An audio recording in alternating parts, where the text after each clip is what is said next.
Mbele nyakoro Ramogi Jotend migepe opuodho paro mar chik geto keta geng'a ne jotije sirkal mondo kik donjie ohala moko manyalo chocho chenro mag sirkal kendo kik gidonjre ohala machiel kachiel gi piny owacho. E romo mar jotend migepe ma ochuoye kom kod jatend Kenya, jotend migepe go opuodho parono mar chik ma otisi ni Conflict of Interest Bill 2023. Ogeto neno nyakoro Ramogi ni onge jatij sirkal matimo chenro moko manyalo miyo oroch chenro mag sirkal ma sirkal omiye ni otim. Karanyisi gin ji mantiere kod kembe makidek donjore ohala gi piny owacho kendo miyo chenro mag piny owacho go ok ringi e yo makare.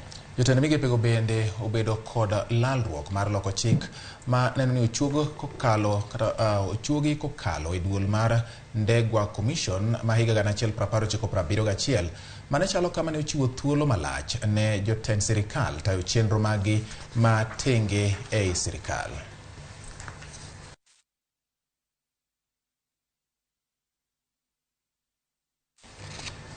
Kwa dhimbele nyakoro Ramogi koro waterie mano mabende nwaso